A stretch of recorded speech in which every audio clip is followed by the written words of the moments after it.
Welcome. Good morning. It's indeed a great privilege to welcome all of you.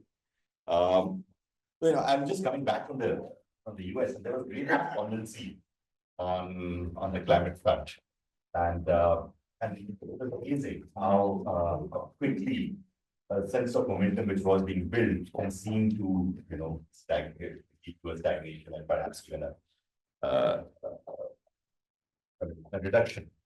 But all of that notwithstanding, it is very true that there are a whole range of institutions and instruments that do need to be built, scaled up.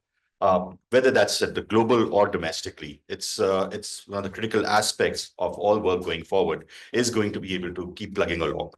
And in line with that, I just take a couple of minutes to briefly introduce the range of work that's happening at CSEP on the climate front. I won't name individuals because, in a sense, almost all of our 100+ scholars have been working on some aspect of the environment and climate change. There's work that's happening on going forward. What should be the transition path? How should we go about accelerating it? What kind of investment requirements are really needed? To be able to look into the investment requirements, we're also looking at what kind of institutions need to be built or strengthened to access some of the funds that would be required. We're looking at the taxonomies that need to be aligned between domestic and global standards. We need to look at the regulatory institutions within India that need to change. We need to look into the taxation instruments that will perhaps help us address the transition-related investment requirements, as well as the change in revenues that will come along with the reduction in fossil fuel usage. There are 4 people at least who are working on modeling, and these models are both the integrated assessment models as well as the CGE models. There's a group which is working on the new fuels and the new technologies that need to be looked at, whether it is hydrogen or perhaps even nuclear. I can go on, and indeed, I mean, it's really, really nice to see the range of issues that can be covered. And the way we are doing it is not just to look into climate specific. We're seeing how that integrates into everything, into health and education. There are teams working on the integration between the adaptation requirements on the health side, on employment side. So there are indeed a whole range of issues that can be looked at and are being looked at.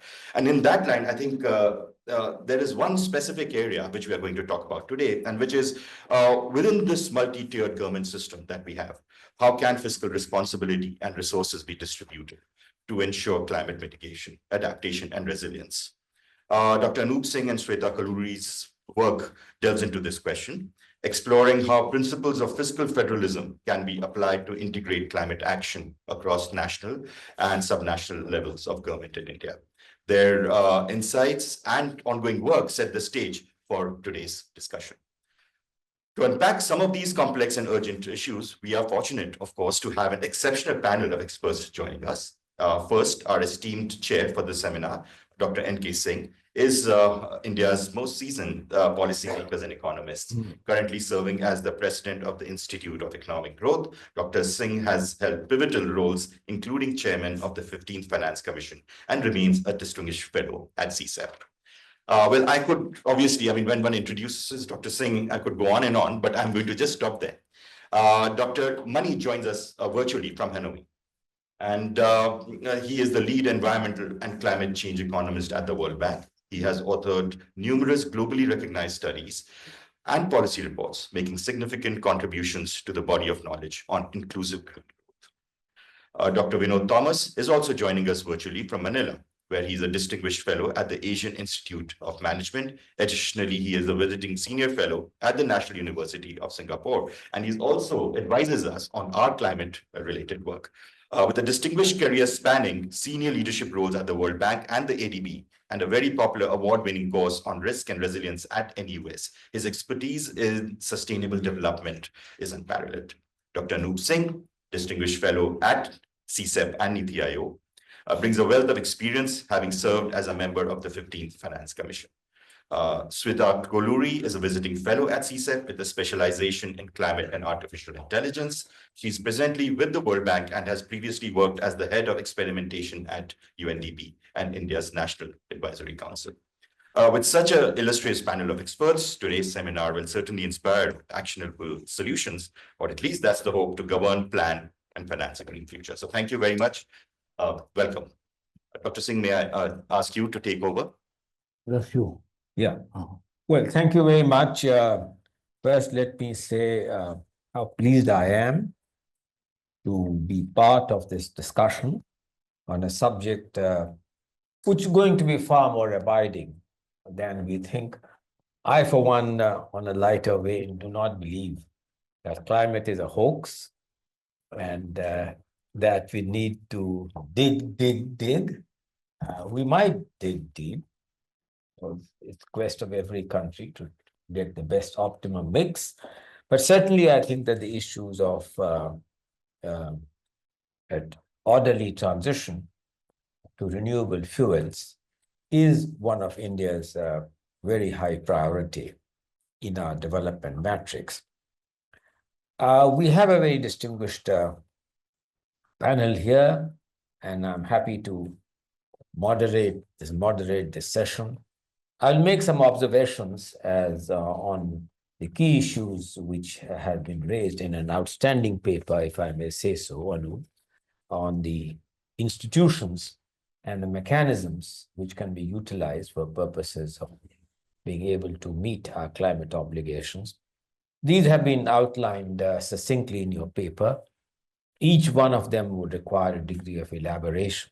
But broadly speaking, as I can see, there are three range of issues, since it is one is the legal architecture. Are our laws enough? Are they meaningful? Do the robustness of the legal rubric and the framework deal with this? How does one address that? And what are the modalities of addressing it? Because any legal changes which you wish to bring about obviously must first be accepted by the government before laws are enacted.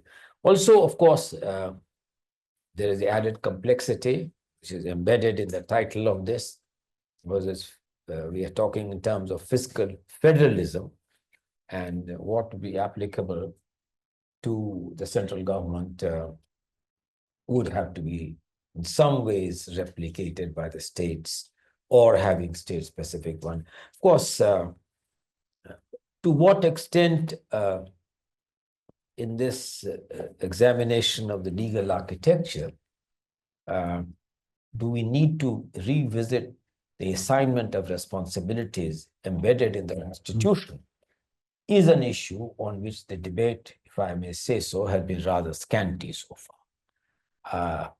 Is it a concurrent subject? Are all aspects of it concurrent? Are only some aspects of it concurrent? And if it is not, then how does one enable the central government to take the federal entities along with it? So one is the entire area of the whole legal architecture, which is important. The second, of course, I think that this is brought out very well in Anoop, your paper, in terms of the institutions. Are the mechanisms adequate? Is the process robust? Do the federal entities feel meaningfully aligned with the national aspirations which they have in mind? And if not, what can be really done by way of incentives, or encouragement, and other ways which enable them to take meaningful action? We have some ongoing entities which are robust, and who was part of an integral part of the commission on which we both worked. But as we go forward, I think that it will be for the 16th Finance Commission and thereafter the subsequent finance commissions to consider. But whether the finance commissions themselves are adequate in terms of the kind of action which we contemplate is an area on which more thought needs to be given. Do we need to invent new institutions? Do we need to create one? Suman is here. He's heading the Niti Aayog, which is taking a very keen interest in this area, and I'm sure he would like to make some comments of what the Niti Aayog can really do in this regard. And the final third area is that all this, if it is all right, one of the weaknesses has been the weakness of enforcement. Because not on many issues on which there is a degree of consensus and there is a degree of alignment of interests of stakeholders, enforcement remains an exceedingly weak link in our entire process. I would say that Anoop, having worked with me, or to work together, many of the recommendations which are made by even institutional entities do not necessarily get followed up in the same spirit in which they are made, and you lose track of them, except that which is statutory and on which government is obliged to take a view. So, the issues of enforcement, I mean, I, for one, having worked in the Committee on Fiscal Responsibility Management and thereafter in multiple ways, find that the area of enforcement is a weak area. And what does one really do to improve the outcome from the viewpoint of what was intended in not only commitments, but in the structure and architecture? So there is therefore the spread, in, as far as I can see, into three baskets: the legal rubric, the institutional framework, and the issues of enforcement. I'll leave it there. And now to take it forward, there are two very robust presentations which we have. So Anoop, can I request you to first go in, and then I'm going to request Swetha to then come in. Anoop? Thank you so much. Let me go and speak from there, perhaps. Fine. Carry my papers. So as I walk over, let me say that the issues I'm talking about, fiscal federalism, recreates in many ways the issues that NK worked on in the 15th Finance Commission. And we recognized openly the importance of climate change related institutions in the work of the Finance Commission. We are recreating where we were some time back. Now, the issue is, as Laveesh said, there are a lot of people working on this issue at CSEP. So why is it that we have now also begun to add our own input? And actually, the truth is this. I was struck, and I'm not normally aware of all the legal issues going on around us, but you know, in March 24, this year, the Supreme Court passed an important judgment on climate change. This is called the Raja Singh judgment of the Supreme Court. This was a landmark event for India and for other countries, right? It recognized that the constitutional right to be free from the adverse effects of climate change, and that they found this constitutional right was rooted in Article 21 of the Constitution, the right to life, and Article 14 on the right to equality. Now, while groundbreaking in what the Supreme Court judgment did, it is not by itself a pathway for change, because the judgment was critical.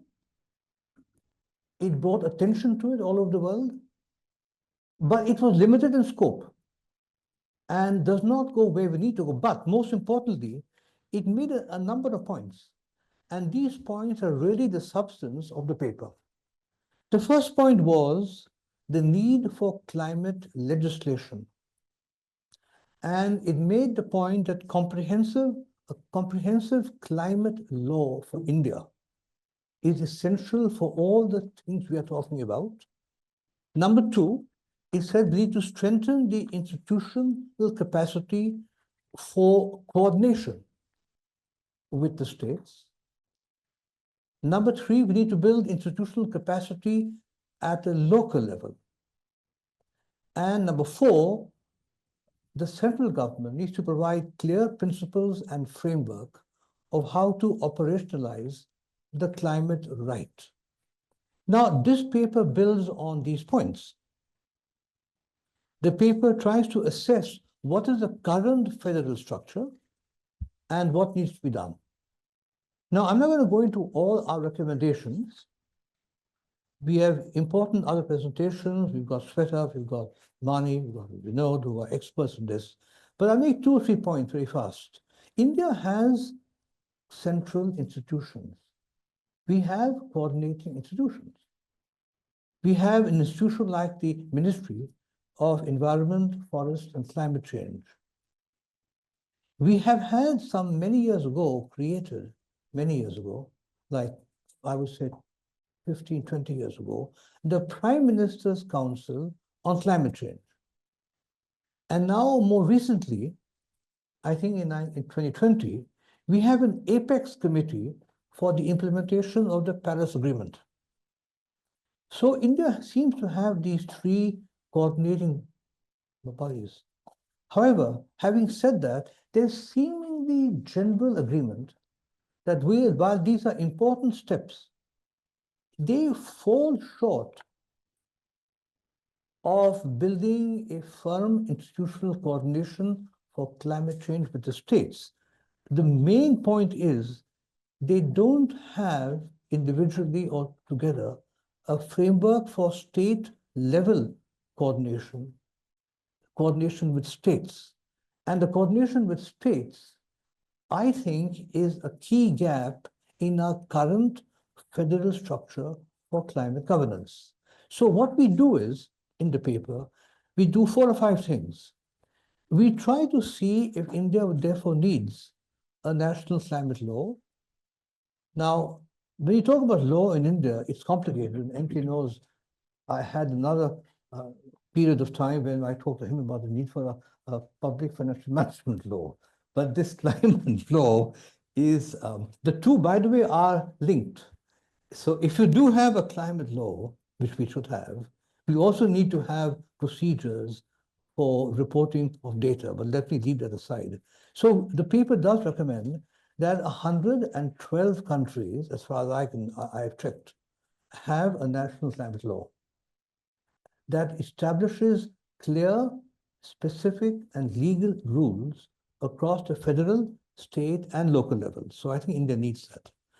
Now, the international evidence tells us that equally important, almost equally important as a law, is to have a central coordinating institution. So either India can better mandate one of these 3 existing institutions, or it needs to form a new permanent intergovernmental council, which will do what? It will basically align climate action across the levels of government in India, address many cross-state challenges, and facilitate cooperative governance with the states. That means we need to find a procedure, a framework, an institution that will empower states. I think Swetha will talk more about the states. Will empower states to align what they do at the state level, which should address local conditions while aligning what they do with the national goals. Now, many countries need to establish, and many have established, a specific dedicated climate fund to support state-level projects with important performance-based incentives for achieving targets and investments in innovation. And NK has done a lot in terms of building incentives in grants from the 15th Finance Commission. We need that again. Now, I haven't mentioned the role of the Finance Commission, but India has a Finance Commission. Now, Given where climate action now is and the need for coordination, the first question to ask, not to recommend, but to ask a question, why doesn't the Finance Commission become a central player in climate policy implementation and act as an important bridge between policy and funding gaps of states? So can the Finance Commission in India expand its mandate to integrate environmental considerations in fiscal policy more comprehensively? So I'm not saying the Finance Commission could or should take over the role of the Ministry of Finance, but to act as a bridge. All the issues that the Commission talked about under NK Singh apply equally, or even more now, in terms of the centralized structure of resources in India at the central government and the fact that responsibilities and expenditures are more at the state level. And how do we bridge that gap? Now, if we're talking about all these issues, we should equally recognize, in my view at least, we have to deal with the issue of carbon pricing. It may be a specific issue, but we need to decide how to deal with it. And in our paper, we are looking at many international standards, how to do this. There is, for example, an important model set by Canada and other countries to have a dual structure of carbon pricing. One is to have an output-based, it's called output-based pricing system that applies mainly to industries. But there is a flexible carbon pricing system for individuals and for consumers. So I'm just saying we have to act on the carbon pricing framework for India almost at the same time as everything else. Now, coming back to my favorite topic of public financial management, while we're doing all of this needs to be integrated with bringing green public financial management into the agenda too. So what I'm saying is we can expand many obvious issues such as climate tagging and reviews for climate change with building up a framework for green public financial management. This is complicated. I won't go into this, but both ways, with or without this green structure, we need to have full transparency and accountability. We need state level reporting, as we now do have. We need independent audits led by the CAG, as we do now have, that needs to track and verify climate spending. So I'm expanding the focus of reporting and the role of the CAG to track and verify climate spending of states and the center. I won't say more at this stage, except end with the point that there are many states in India, as we now find out from Swetha, that actually are doing quite well in these regards. I believe, and I'm not an expert, that states like Odisha and even Assam have pioneered climate responsive budgeting practices and directed resources toward disaster resilience and green infrastructure. So finally, in my view, for India to achieve its comprehensive and ambitious climate goals as made externally, a comprehensive legal and institutional framework is needed. This framework must empower states, align what to do, align resources, and foster transparent governance of the states. So that's what the paper is about. And I will stop at that point and let the others take over. Thank you very much. Thanks, MK. Well, thank you very much. Thank you, Anoop. Thank you. Those are very valuable thoughts. May I now request Swetha? Thank you. Sorry, this got stuck here. Sorry. No, it's fine.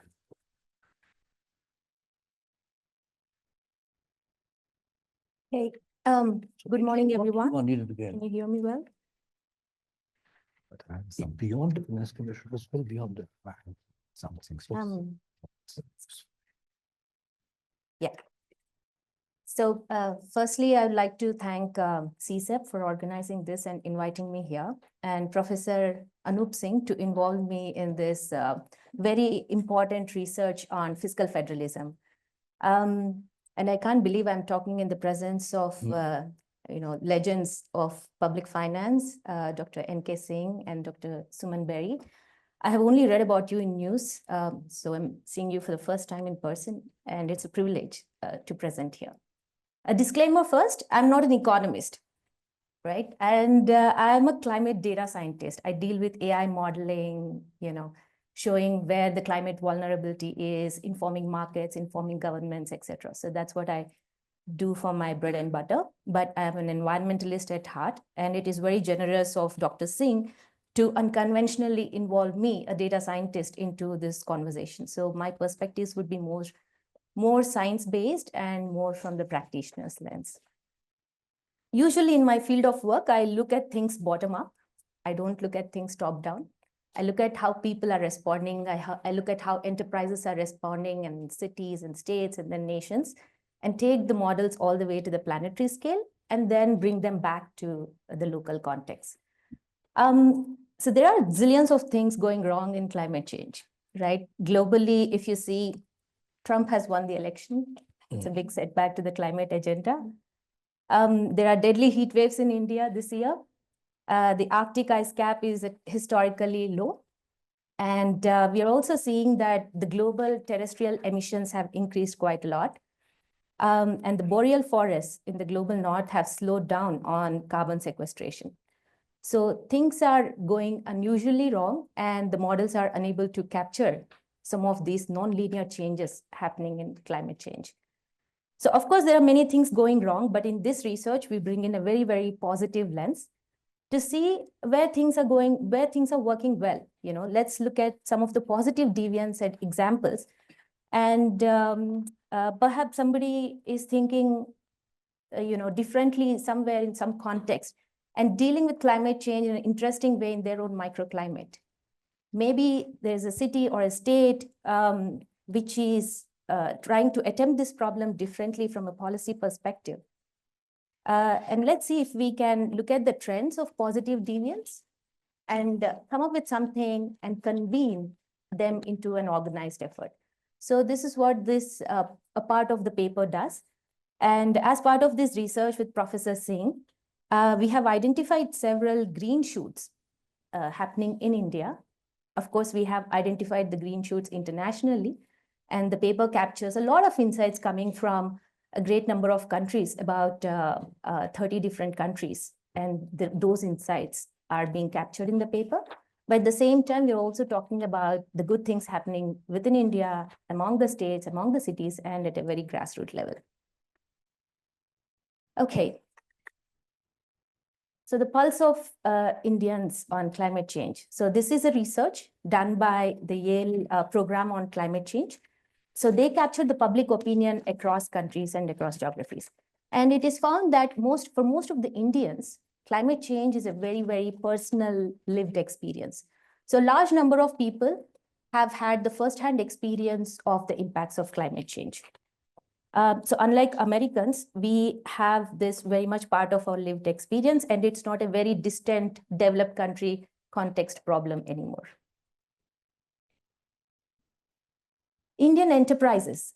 If you see, I don't know if people are following voluntary carbon markets, the international arena where carbon credits are being traded, Indian enterprises are just killing on this platform and this spaces. So if you see voluntary carbon markets like the Vera or the gold standard, there are a large number of projects from India that are being formulated. There are project developers who are navigating through the complex structures and entering into the carbon markets arena. And they are successfully registering the projects and also trading the carbon credits. If you see the CDM registry, 67% of the total projects are Indian projects. Now, a lot of people complain that these voluntary carbon markets are, they are not transparent and they are not inclusive. But despite all the challenges, despite the complexity involved, the Indian enterprises are doing pretty well. And they are looking for some sort of a policy direction even at home, because I deal quite a lot with the voluntary carbon markets in the agriculture space, which are coming up in the last 4 years. There are new methods, new standards coming up. And when I talk to them, why don't you do more and more projects in India? They say that there's a lot of uncertainty in the market. We are not sure whether governments want us to attempt voluntary carbon markets in the agriculture sector or not, because the NDCs do not talk about the agriculture sector, although the potential is very high. So they are also looking for some sort of a policy direction. But irrespective, they're solving for Kenya, Mongolia, Brazil, Mexico, so many other country contexts. Coming to the next one, at the city level, there are a large number of cities organized through the network of C40 mayors effort. If you know about the C40, it's a global mayors network, wherein the best practices done by the cities are being carried forward. There are government-to-government discussions happening, and new instruments are coming up through this network. And recently, Mumbai has adopted its first ever climate action plan. It's the first city in India to have a dedicated climate action plan. But like Dr. Singh said, just announcements are not enough, right? How much of it is getting converted into budgets and further expenditure? So if you look at the BMC climate budget, 1/3 of the capital expenditure in this budget is allotted to climate relevant activities. It's huge for a municipal corporation like Mumbai. It has a budget of 34,000 crores and 10,000 crores has been allocated for climate action. But if you dig a little bit deeper, you will see that most of it, 90% of it is for climate adaptation. 10% of this is for climate mitigation, right? So the direction is very clear. Yes. And the decarbonization roadmap of Mumbai looks like this. It's a very elaborate chart because Mumbai aspires to become climate neutral by 2050. They have made this announcement even before the PM's announcement came on the target by 2070. So Mumbai wants to achieve it faster, and they have an elaborate plan for energy and buildings. So if you see, most of these activities do not involve a lot of money. It requires the right kind of institutions. It requires the right kind of standards. And it requires the right kind of incentives, like Dr. Singh mentioned, for the private sector to unlock and invest more in the cities. Another example by civil society organization, SEWA, as I mentioned before, and you have all experienced, India has experienced some deadly heat waves this year. And SEWA was thinking ahead.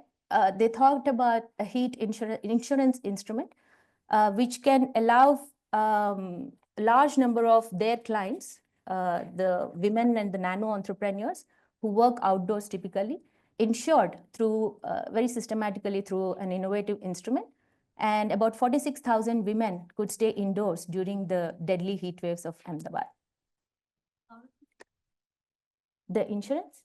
So there is an insurance company called Astrock, and SEWA had put in some money. So it's like a co-benefit kind of a scheme. So the workers don't pay a premium. Sorry, I did not get. So the workers don't pay a premium. Oh, yeah. Don't pay a premium. The women do pay premium, but they are interlocked with SEWA through other financial instruments. So SEWA does it, and then premium is also provided by SEWA, and then Astrock also invests in it. Okay, coming to the state level. Like Dr. Singh mentioned, there is green budgeting happening among some states. Bihar has been doing this green budgeting since 2020-21, followed by Orissa, Assam, Meghalaya, Pondicherry, and Kerala. These are very highly climate vulnerable states, and they have recognized the importance of green budgeting.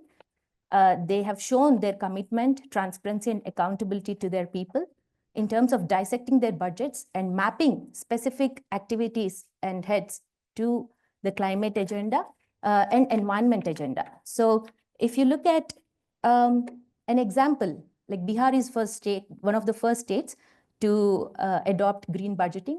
They're brilliant in their vision. You know, if I have worked personally with the Department of Environment in Bihar, they're very proactive and very visionary.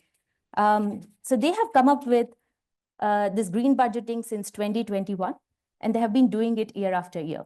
So if you see, they have a total budget outlay and then a total scheme budget allocation for various departments that come under green budget. And then they have a total allocation of specific schemes and programs. So they have narrowed down all the way to the specific schemes and programs that are working on the environment agenda. Of course, environment agenda has multiple components. Climate is one of the components. So if they say that 7,000 crores are going towards green budgeting, it could mean that 1,000 crores, up to 1,000 crores would be going for climate specific activities. So here, the pie may be small, but the process of institutionalizing the whole climate action agenda at the level of budgeting and also transparently communicating it to all the stakeholders is definitely the key. At the private sector level, like I said before, taking the example of Mumbai, we are seeing a large number of investments coming from the private sector. And this is how the picture also looks globally. So this particular analysis done for India's green finance for the year 2019-20 has been compiled by Climate Policy Initiative. It shows how climate mitigation finance from various sources are coming in from both private sector as well as public sector to the left-hand side, and the sectors that are invested in to the right-hand side. So the width of the bars, if you see, they represent the proportion of spending by the private sector and the public sector. So private sector contributes quite a lot at the national level and also at the state level, particularly in cities. The contribution from private sector is substantial. And this in fact shows potential for how public sector can leverage and bring in some smart investments to catalyze the private sector. I think Mumbai example also shows that on the mitigation front. Just with a small proportion of budget, they are able to unlock a great amount of fund for the city. And the last one on the policy is a cross-sectoral green shot, which we have seen in the disaster management space, wherein the governance, institutions, and financing came together, of course, to the legal architecture, as mentioned by Dr. NK Singh. So India had come up with the Disaster Management Act, followed by Finance Commission disaster management grants, and then institutional architecture with technical support coming in from the NDMA, SDMA, and all the level to the district. So it is important to percolate the agenda all the way down to the local context and to the grassroots. And I think disaster management space is a great example. And we have seen how there is an assurance in the predictability and stability with appropriate finance coming in from the Finance Commission grants. Yeah. And finally, going back to what Professor Anoop Singh had mentioned on Unified National Policy Framework, it talks about national climate law, institutional coordination, which is very important, decentralized implementation, technical support at all levels, similar to what we have seen in the disaster management space, a dedicated climate fund, if possible, the Climate Commission grants, which will bring some sort of a predictability to the environment, carbon pricing framework, which is very important. Indian ecosystem is very much ready for a domestic ETS mechanism, but we do not have an emission trading mechanism so far. So we would like to see that, because that is still a very important carbon financing mechanism globally. Transparency and accountability throughout it, and most importantly, the community participation. And we need to do it fast because there is no planet B. Thank you.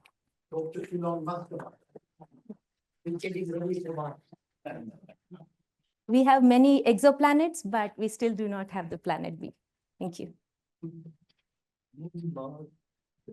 Okay, now we get to. You are supposed to. No, you. Oh. Now we go to Mr. Muthukumara Mani. Oh, and what it says to be moderated by you. Thank you very much for that. Now, can I request Mr. Mani to make his observation? Mr. Mani. Thank you so much, and thanks for inviting me to be a part of this esteemed panel. Let me share a short presentation with you all.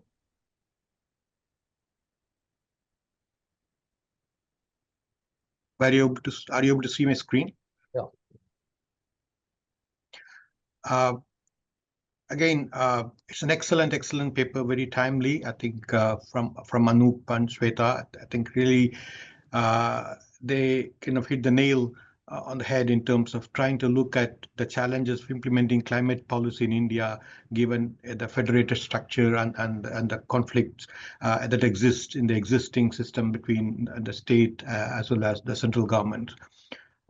So this is definitely first of its kind analysis, very useful in terms of helping us think through what needs to be done in the Indian context.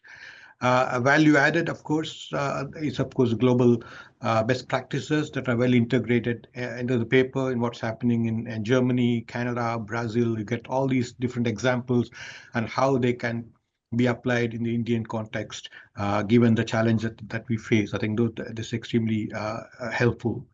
And the third and most important value added, of course, is the paper highlights the role of Finance Commission and how important role the Finance Commission can play in terms of using its resources or resource allocation mechanisms to implement India's climate policy. So I think that's these are the three, I would say, highlights of the paper. In terms of what could be done better, I think although we have a lot of global examples in the paper, but of course India has its own challenges in terms of variation in capacities across states, vulnerabilities, exposure, and governance mechanism.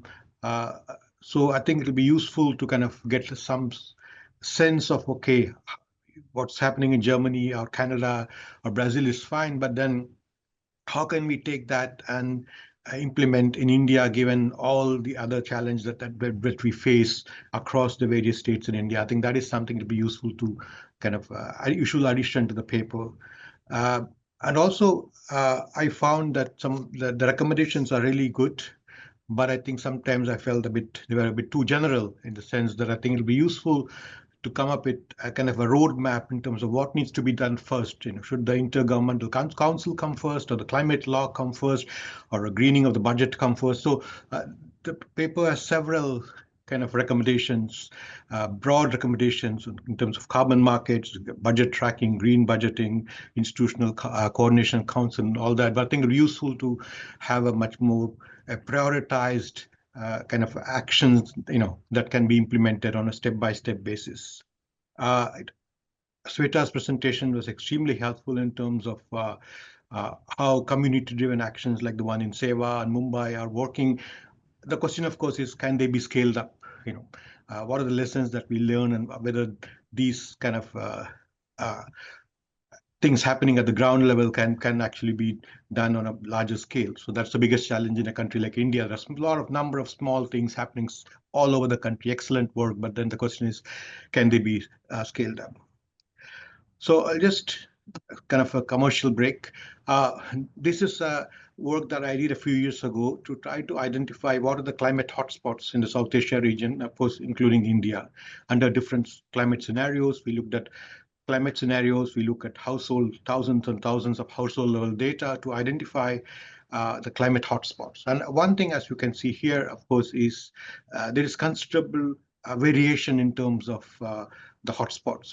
Some states will be, we actually did this analysis at a district level. Some states will be, of course, more severely impacted than the others. So this is really critical to understand that there's significant variation in terms of exposure, vulnerability, impact of climate change. And that's what I think should be the centerpiece of the paper that we are talking about here. I think first and foremost, I think we should acknowledge that adaptation is inherently local. It has to be local, given that the climate impacts are so varied across countries. And also, the adaptation that it requires, be it building a levee or restoring a wetland or an urban drainage system, has to be done by local authorities, because they are the ones who are managing the land, water, energy, all that you need from an adaptation perspective. And also in terms of resources, clearly only at the local level they know how to prioritize where to put the money in. Should they be investing in adaptation versus building another school? Those are the kind of issues that can be dealt with only at the local level. And also there's a lot of knowledge that communities can provide in terms of adapting to climate change. We have very good models in India. And again, that could be something that we need to understand when we are proposing anything new. Right? But at the same time, I think I would really like to offer a cautionary note here. I think we need to differentiate between adaptation and mitigation in terms of when it comes to this state versus what the state governments should do or what the central government should do. Because there's always a risk that if, for example, individual states start taxing carbon, right? There's always a danger that, for example, industries could relocate to another state which is actually lax in terms of its climate standards, right? That's what we are seeing in the US. California is actually has more stringent regulation, but we're seeing that is increasing emissions in some other states which are not so strict in terms of their enforcement, right? So when advocating for carbon pricing, I think one needs to be cautious. It has to be more universal. I think I wouldn't say that we should go like, for example, as I said, for adaptation, it's inherently local, I think, but on mitigation side, we need to be a bit careful while advocating for local action. Similarly, I think also we need to make sure that it doesn't lead to a fragmentation of policies. For example, in Canada, some states have emission trading systems, some states have carbon tax, and that's a bit confusing, and then that doesn't lead to netting decrease in emissions that we want to. So I think we need to be careful about this fragmentation of policies. So that again advocates for more universal centralized policies when it comes to mitigation. Again, there's always a risk of free riders. Some, for example, in the EU, for example, Germany is far ahead of some other states which are lagging in terms of their mitigation policies. That could happen. Again, you cannot expect Bihar to implement similar policies like Maharashtra, which is 4 times per capita income in terms of solar rooftops or any other energy efficient investments. Right? And again, what happens when it comes to, for example, meeting the national mitigation goals, of course, is you want a universal approach, and that when you talk of local solutions, you may not get the economies of scale that you need to become net zero, right? So that's the thing we need to be a bit more careful in advocating for mitigation, right? So I think in terms of moving forward, how do we kind of move the needle on this whole challenging approach? One is, of course, we talked about intergovernmental coordination. Recently, we tried this, for example, in another important issue, that of air pollution, right? We got together all the Indo-Gangetic Plain states to start talking about air pollution, given that air pollution actually flows across these states. But then we haven't had a whole lot of success. So climate change is a more long-term problem. So the question is whether an intergovernmental council will actually work in practice. That remains to be seen. Again, also, not the climate impacts are so diverse. Some states are so vulnerable than others. I think the question, of course, is anything that we propose has to be equity driven in terms of how do we allocate the resources. Again, as I mentioned before, we need a phased approach in terms of what we recommend going forward in terms of what do we do? Should the climate law come first, or some kind of a coordination committee come first, or a carbon market? Should we be advocating for carbon market now, given all the vulnerabilities associated with those voluntary carbon markets? That needs to be seen. Finally, we have been doing this state climate change action plan for more than 10 years now. What do we learn from them? Are they still unfunded mandates? Are they actually leading to any impact on the ground? And probably that's one area where we can learn a lot in terms of advocating for what needs to be done.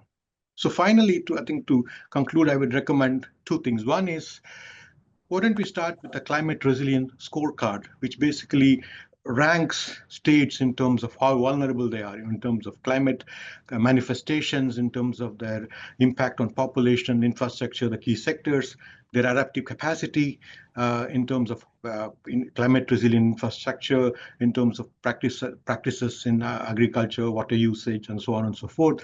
And then, of course, how conducive they are for renewable energy investment. So I would think that a climate resilience scorecard, a transparent, data-driven approach could actually help us understand where the different states stand in terms of their vulnerability, in terms of their exposure, as well as what they're doing good in terms of mitigation aspects as well.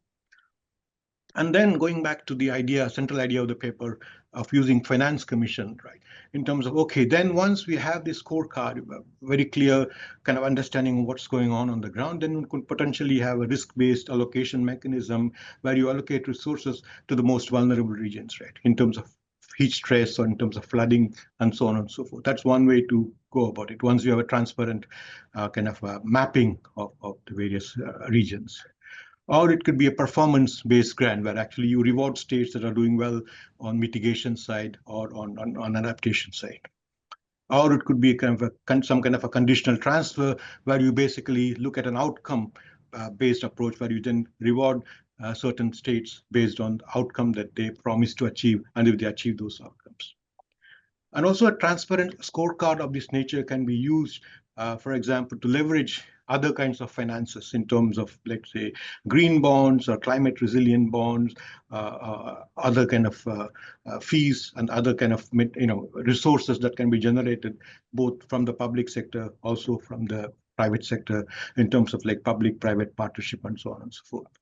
So I think once you have a transparent framework, I think the private sector will be more than keen to, for example, either invest in adaptation infrastructure, which is the most kind of difficult one to get from the private sector.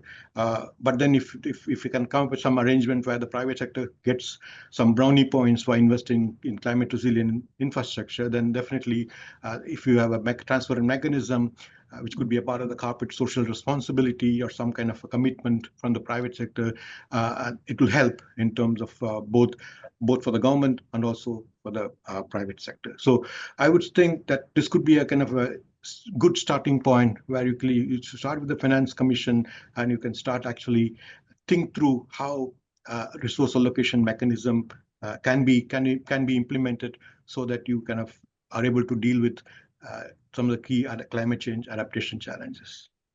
I will stop here. Thank you so much. All right. Can I request Mr.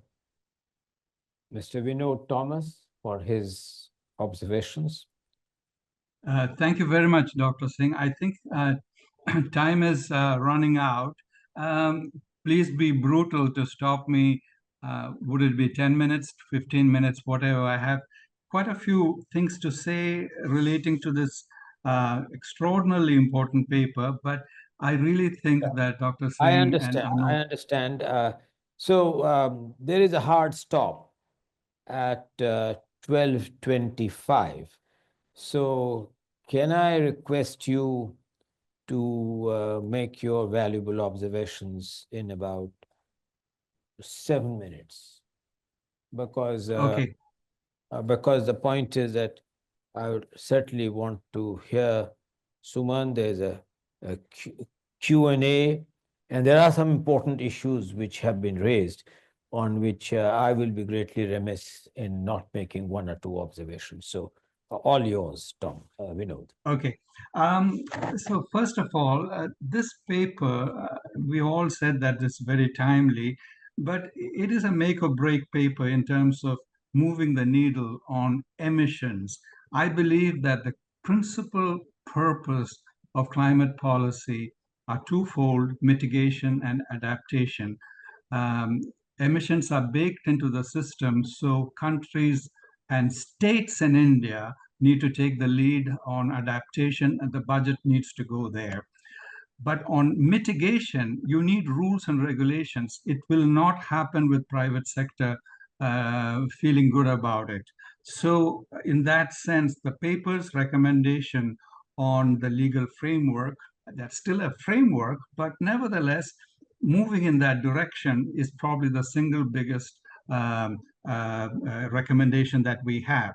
And that is critical for the 2070 net zero, which we don't have time to discuss today. It's far too late, but nevertheless, it's better than not having one.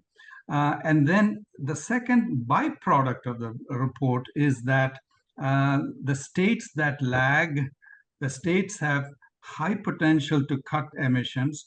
Those that need the most, particularly on adaptation, those need to come out from this kind of a look and we could have 3 colors and all of that. I think Mani referred to something along those lines. So that would be a big product. And then, of course, having clarity of purpose, protocols, even announcing to the rest of the world what India is doing, all of that would be clearer. So for those 3 reasons, I'm extraordinarily excited about this paper. Please bring it out as soon as possible before it is, all the dots are done, and then the work can continue. Very quickly, I wanted to be sure that the framework is something that would deliver the objective of reducing emissions. How do we know that? So we have 10 countries in the paper. Interestingly, there are 10 plus countries in what the carbon tracking exercise does. And they map more or less the paper that we have here. And in an interesting way, there are some countries that are fairly sufficient in mitigation. They are not in this paper, but there are some that are insufficient, but pretty good. That includes Germany. It includes Brazil for a different reason, in fact, and Canada. And then there are highly insufficient. That includes China, India. And then there is critically insufficient, that is Indonesia.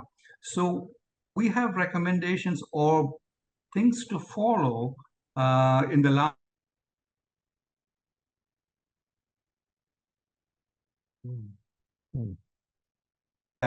For instance, the legal emission targets of Germany, absolutely yes.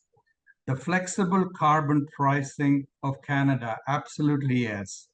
The national dollar budget, particularly for adaptation, going to the states and the states running the show, Switzerland, absolutely yes. China, in a funny way, integrate climate in planning systems. So for India, the Finance Commission, how could it possibly not take up the single biggest impediment to development in its deliberations? It's a no-brainer. I would just ex cathedra add one thing, that's the fiscal side. It's a debate on this, but why not the monetary side?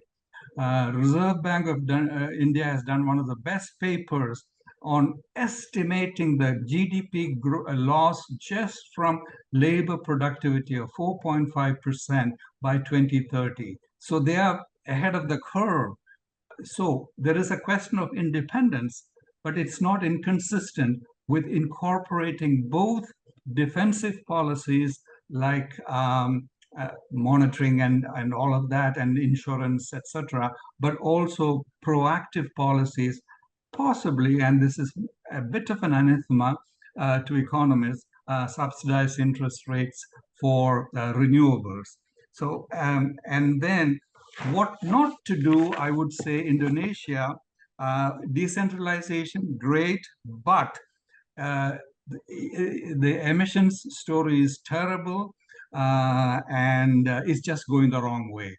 So with this, I think the great advantage of the paper is you have the global lessons, but taking the lessons judiciously and calibrating it for India.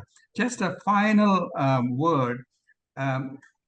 I think the big takeaways would be the national legal frame, the carbon pricing. I don't have time to go into it, but we could do it either by a tax or by carbon trading.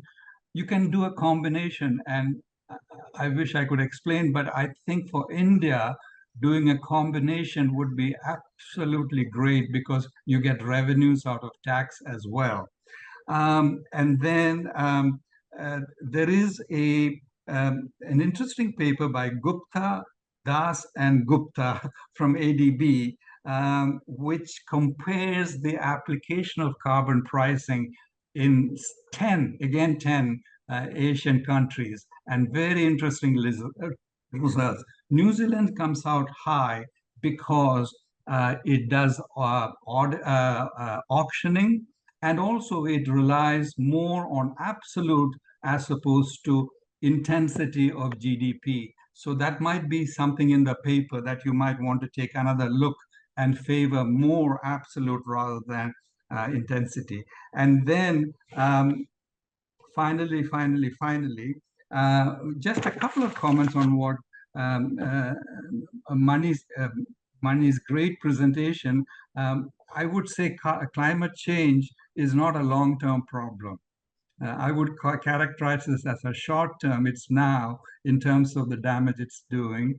And then a passing comment on Swetha, that 78% and 44%, that looks like what people think. But in the United States also, the Democrats think that is a big issue, but they do nothing about it. And it is not a priority issue for elections. It was not even in the top 17, right? So it's one thing to say I'm worried about climate change and I take into account before I go on a vacation, but it is another thing to say that prioritization for that purpose is high on the list.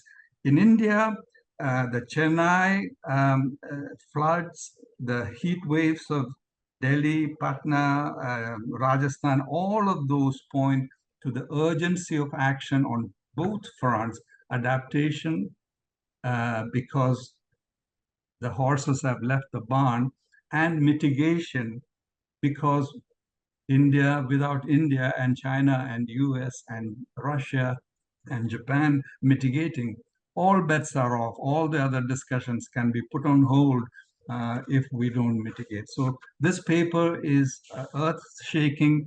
Thank you. Thank you for doing it, and all the best to you all. Thank you. Thank you, and thank you for sticking to the time. Suman?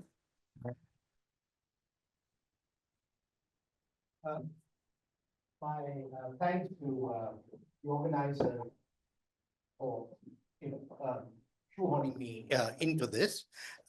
Let me say that Niti Aayog now knows that everything in CSEP rightly is on the record, and so I will be cautious in what I say, but I still hope I'll be in a position to contribute a few points. So first, just to say I'm so pleased I came, because really the asset, I mean, quite apart from my respect for you, NK, and all that you have done over the years to groom me as an Indian policy economist, and Anoop as a distinguished fellow, apart from being a longstanding friend at Niti Aayog, I simply had to be here, and I'm glad, or I mean, I was able to decommit to another commitment outside Delhi for this. And the acid test for me, other than acknowledging the seriousness, as Vinod, who's another sort of longstanding friend, the seriousness of the issue, is that this has been extremely stimulating. And in the kind of role I'm privileged to inhabit at the moment, that's quite important. The second point I would simply make, that I would make about Niti Aayog, is that we do have, and many people here are involved in this, a rather elaborate series of working groups and task forces which have been meeting, I think, since about May, and we are engaging and taking note of what institutions like CSEP and CEW are doing, and this will in due course come out with some kind of a document, probably in the next couple of months or so. It's under the supervision of BVR Subramaniam. The work is being taken forward by Anshu Bhardwaj, but because of my time at Shell, these are issues that I take a personal interest in as well. Let me just make 3 or 4 points about what sticks in my mind from the presentation. Look, as Vinod has emphasized, India has signed up. Prime Minister Modi did sign up in 2015 to be part of the global crusade on mitigation. He didn't have to. That was an explicit choice, and he remains committed to that. But the commitments have, frankly, always been conditional on the rich countries doing stuff that they were committed to under the UNFCCC, both on technology and on finance. And, I think reasonable people would say ever since the, as it were, stepping back from Kyoto in 97, etc. So India will do what it needs to do because it's a responsible global player. But I would basically focus now on what Vinod has said, the worst that is at the door, which is adaptation. And I don't know that that's the focus of Anoop and Shweta's paper, but I will just restrict my remarks at the moment to, as it were, the adaptation challenge.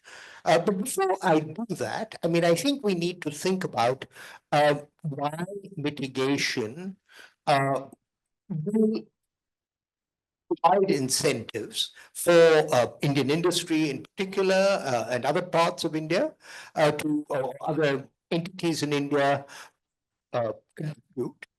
And I think the important point is that for trade exposed industries, the prospect of the European CBAM, its equivalent in the carbon border adjustment measures, its equivalent certainly in the UK, possibly in the US as well. These are reasons, or these are cross-border mechanisms which extend, as it were, the global consensus to extraterritorially. And of course, from very sharp comments, particularly by our finance minister, that India believes that these are distortionary and disruptive and threaten the global trade regime. But let me now return to, as it were, the adaptation issues. And I would basically just want to to distinguish between the various jurisdictional issues. I won't explicitly talk about the specific proposals on legislation, etc., except to make the point that Niti Aayog differs from the Planning Commission in that its writ is, if you like, intellectual and advisory. And the guidance we have from the Honorable Prime Minister is that what we are to do is to stimulate cooperative and competitive federalism. I would go back to the architecture of the 2015 Paris Accord, which in a sense focused in the principle of collective but differentiated responsibility on nationally determined contributions. And so, while there's a lot of focus, including in your comments, NK, on enforcement, I think we need to be open to name and shame kinds of mechanisms, and therefore data will become very important. I would also say that what Niti Aayog also has been entrusted with, other than the Sustainable Development Goals at the national level, which we are trying to localize and which include an element in climate change, we are also entrusted with the aspirational districts and aspirational blocks programs. And so, as it were, taking this down to the district level and maybe even the block level might actually be more consistent. And what this means is getting panchayats involved, getting district collectors. You've been in the IAS. So I think that there's a whole kind of consciousness raising and training agenda, which I've been stimulated to think about as a consequence of this presentation. My final point really comes from the G20 conference that Niti Aayog organized last July in Delhi at the Moria, and where somebody who, again, you have groomed and mentored, Jessica Seddon, made a very important point about adaptation, namely that what we are finding in terms of floods in Dubai, floods everywhere, it's not just an intensification of, as it were, previous patterns, but a reversal, which is to say that areas that were used to drought can now experience floods. And I think her counsel was, what this means is that for centrally sponsored schemes or even central sector schemes, there has to be an element of flexibility and speed in the design of those schemes. So I would say, look, I don't think the magic of the marketplace will do it on its own, but in a complicated and diverse society like India, we may want to think of somewhat more indirect approaches to, rather than, as it were, rigid regulations. But what we need is a very superior data tracking process to see if this is working. Thank you very much for giving me the airtime.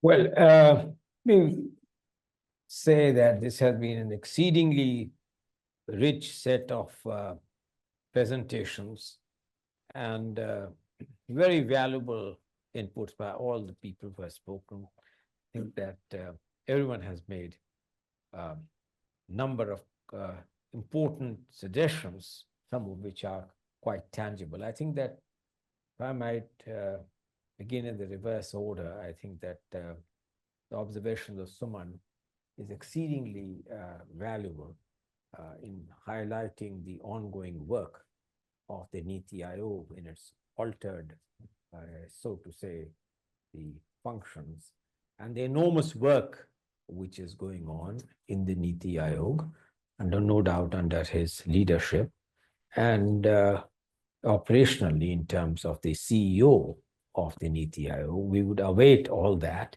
because that would be an important ingredient in shaping our future outlook. I think that I'd like to make just three points, and I'll just make them very shortly. One is that every one of the speakers have mentioned about the role of the Finance Commission, the current Finance Commission, which we must know is deeply engaged in its work. It has been a healthy legacy that no one Finance Commission in the past comments on any present or the future Finance Commission. But subject to that caveat, we know that 25th of October, we will have the report of the 16th Finance Commission, which is the terminal date. And so they are in the process. Now, 2 or 3 important points. One is that it's no point in saying that the Finance Commission should not, and look into this. No. Under the Constitution, the Finance Commission, the President gives a terms of reference to the Finance Commission. The terms of reference of the 15th Finance Commission have been given. No doubt there's unlike the earlier one, there's a degree of latitude. The terms of reference are much shorter, but with some latitude. So those terms of reference have been given. We cannot ungive, we can suggest that in a future thing, unless the President chooses to modify them in a significant way. So that is whether they should address, they should not address, will be governed, they would be governed, that they are obliged to address what the President has given them as the terms of reference. Second, in terms of the architecture itself, we know that on the major thing, which is the vertical, which is the distribution of the overall divisible pool between the center and the states, once you decide that number, then you cannot put conditions on what the states are expected to. Legal opinions are robust, but that then becomes a right, because that does not go out of the consolidated fund of India. Everything else, which is like responses to any particular terms of reference, like performance-based, are grants. And they go out of the Consolidated Fund of India. You can put restrictions on a grant, but you cannot put restrictions on what is an automatic devolution. So that's second point. Third point is that if you look at the limits under which one having determined, you can of course alter that the formula itself, namely you don't want to give 42% to the states, you want to give less or more. That's the judgment which the 16th Finance Commission or subsequent one will exercise. So leaving that aside, which is obligatory, as I said, on the other, how do you distribute that among the states is determined by interstate within the states, not between the center and the states, but interstate within the states is based on normally 4 or 5 criteria. Right from the inception of the first Finance Commission, geographical area and population have figured as 2 ones which have been constant. Now, it would be difficult, you can, but it's difficult to ignore. Of course, that raises a can of worms on that, because using population, we know the whole story. But on the forest, as Anoop Singh very correctly pointed out, that even we gave a somewhat higher weightage to forest and forest cover. I owe it to my predecessor, the 14th, it is Dr. Venugopal Reddy, who first recognized that this needed some addressment, and he did that, and we of course worked on it. We enhanced that. So that's the only play which the Finance Commission has. It can choose to, of course, adopt climate mitigation or adaptation as a criteria, but it would have to be within the criteria for interstate distribution. It does not alter the overall size of the kitty. Last point on the Finance Commission. Last point is this. Look, let's get candid. The Commission has no mandate beyond the Constitution, and the Constitution does what? We know that from the inception, the finances, what defines a divisible pool is the issue. From the beginning, for the first 2 finance commissions, the divisible pool itself was just a proportion of the income tax. Then excise became it. Then corporate taxes. It was during the time of late Prime Minister Mr. Vajpayee that a constitutional amendment came in which said all taxes which are collected and will be part of the divisible pool, but there was a caveat, except cess and surcharge. Now, over the period of time, nature finds its own suggestions. As the extent of devolution went up, the cess and surcharge also crept up, and we calculated that now it could be as high as between 18 to 20%. And that is not divisible. So let us say if we talk in terms of a carbon tax, the carbon tax would not be divisible. The carbon tax as a cess would entirely lie in the domain of the central government, unless the central government chooses as a direct tax to have a tax on something, and then that of course becomes divisible, or you have it in terms of a GST in the indirect taxes, which will then go by the formula in which the GST is divided. So this we must need to recognize that you cannot play with that without an amendment of the Constitution, because while all taxes are made divisible, cess and surcharge remains entirely accruable to the central government. So these are limits in which we can talk about. The final comment. Look, I think that Anoop has heard this Anoop has worked very closely on this. My own personal views, and I don't mind sharing this, is that someone very correctly pointed out on the issues of the central sector schemes. Equally embedded in this is the rationalization of the centrally sponsored schemes. But the story remains that as it has evolved, we need to go back somewhat to the drawing board. And I think that revisiting the seventh schedule of the Constitution is something for which, in my view, the time is now. Because that seventh schedule broadly lays down the obligations in the three categories of central government exclusively, state government exclusively, and that which relies on the domain of both. So when it comes to finances and financing mechanisms, we need to be somewhat mindful of this.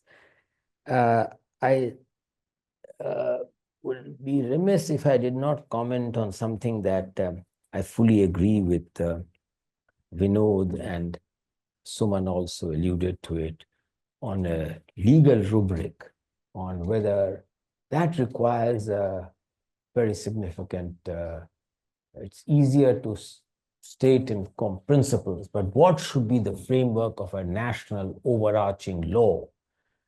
And how would that gel with the constitutional provisions of the seventh schedule and the distribution of functions? We need to give more thought. Anoop has a great penchant ability, which I must compliment him, in putting together also legislation. So he did us a great favor, Anoop, in putting together the possible legislation and framework on this issue, on the fiscal policies. I think we need to put some kind of a way, and if someone agrees, some kind of one of the working groups, which he has, could go into what could be the possible contours of a national framework or a legislation on climate, and how would the obligations pay itself out. Well, I'm finished. I've run out of time, but thank you very much. I think we are overshot the time, but I will certainly be very, very remiss if I do not allow two very sharp questions. I will, of course, have no other summing comments to make. Is there anyone who wants to ask something very, very meaningful? You can do it outside. All right. Well, then with that, let me thank the organizers, thank Laveesh, compliment this CSEP for this great initiative in bringing this today's interaction on a subject which is certainly going to be with us for a very, very long time. My compliments to you and your other panelists and others who have participated through the video conferencing. My profound regards to them for the thing. Thomas, I have not responded to some of your brilliant suggestions which you made, but I think that they are very thought-provoking and deserve much fuller and wider debate. So thank you very much for this opportunity.